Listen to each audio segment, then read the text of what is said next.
मेरा नाम अंकित है और मेरा जन्म एक राजपूत परिवार में हुआ और मेरा जन्म पौड़ी गढ़वाल में हुआ।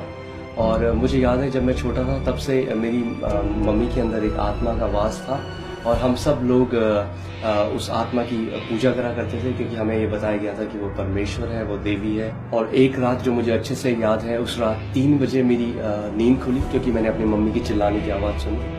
और जैसे ही मैंने आंखें खोला तो मैंने देखा कि मेरे जो पिता हैं वो मेरी मम्मी के सामने घुटने टेके हुए हैं। और उस समय उस आत्मा ने मेरी मम्मी के ऊपर पूरा कब्जा किया हुआ था और उनके हाथ में खुकरी थी। और मेरे जो पिता हैं वो भीख मांग रहे थे और समय मांग रहे थे कि जो चढ़ावे उस आत्मा ने मांगे थे वो चढ़ावे चलाने में मेरे पापा असमर्थ रहे उस समय के बीच में। और मुझे याद है कि हमारे तीसरा सेमेस्टर चल रहा था और अगले दिन हमारा इंजीनियरिंग ड्राइंग का एग्जाम था और उस रात 1 बज रहे थे और हम सब पढ़ाई कर रहे थे।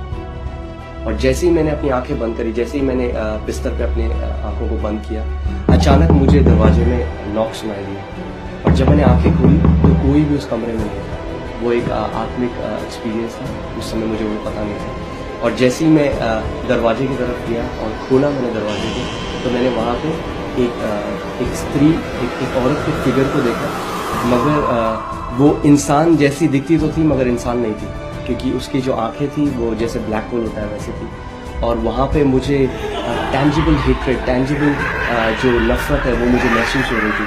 और मैंने उस दरवाजे को बंद करने की कोशिश करी और जो वो आत्मा थी उसने दरवाजे को धक्का दिया और मैं गिर गया और उसके आके मेरे यहाँ पे काटा। और जैसे ही यहाँ पे काटा मैं उठ गया और जैसे ही उठा मेरे गर्दन में यहाँ पे दर्द हो रहा था। और मैं अपने सारे दोस्तों के पास गया और मैं रो रहा था क्योंकि मैं बहुत डर गया था। और मैं उनसे कह रहा था कि ये मैंने देखा है। और वो कह रहे थे कि ये एक नाइटमेयर होगा, एक बुरा सपना तुमने देखा होगा और सो जाओ। और सुबह तक मैं सो नहीं पाया। तो मैं जितनी आरतियाँ, जितनी प्रार्थनाएं, जितने मंत्र मुझे याद थे मैं वो सब बोलने लग गया, मगर मुझे सुबह 4 बजे तक जो है मेरे को नींद नहीं आई। और अगली सुबह जब मैं कॉलेज गया उस दिन मुझे दौरा पड़ा और मैं कॉलेज में गिर गया। और उसके बाद मुझे जो दौरे पड़ने हैं वो शुरू हो गए। मुझे डॉक्टर्स के पास ले जाया गया और बार बार जो मेरे दौरे हैं वो बढ़ते गए। और फिर मेरी जिंदगी ऐसी चल रही थी कि मैंने इंजीनियरिंग छोड़ दी थी और मैं केवल घर पे ही था, मेरे पास कोई नौकरी नहीं थी। और फिर एक दिन मेरा एक दोस्त भरत गुजराल मुझसे मिलने के लिए आया और मुझे बताने लग गया कि मेरा जीवन बदल गया है। और उसने कहा कि एक व्यक्ति ने उसे प्रभु यीशु मसीह के बारे में बताया जो ड्रग एडिक्ट था। और जब वो मर रहा था तो प्रभु यीशु मसीह ने उसके कमरे में आया और उससे बातचीत करी और उसे नया जीवन दिया।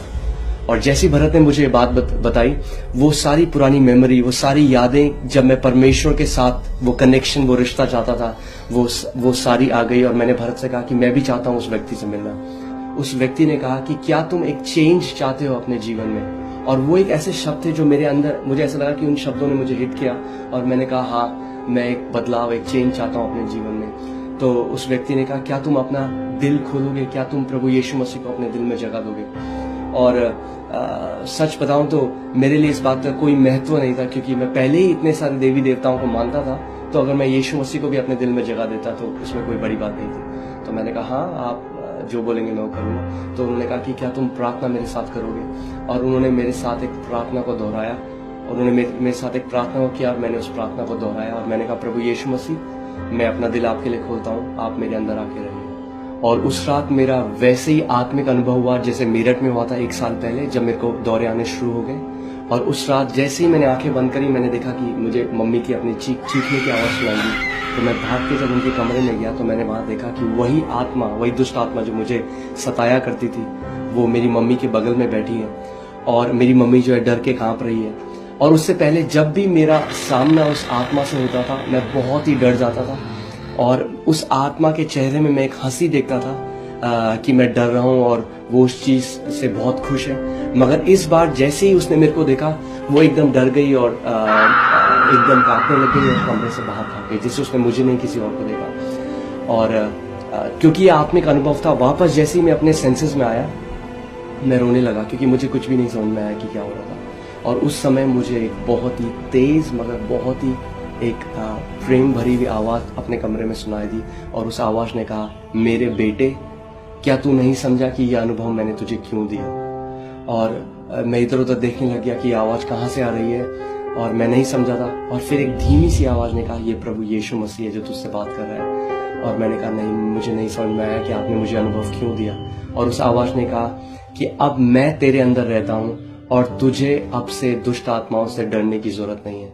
और वो दिन था और आज इस बात को 11 साल हो चुके हैं, मुझे एक भी बार दौरे नहीं आए, कभी फिट्स नहीं आए, और उस आत्मा ने मेरी मम्मी के अंदर आना बंद कर दिया। और मेरी मम्मी जो हमेशा बीमार रहती थी, आज पूरी रीति से चंगी है।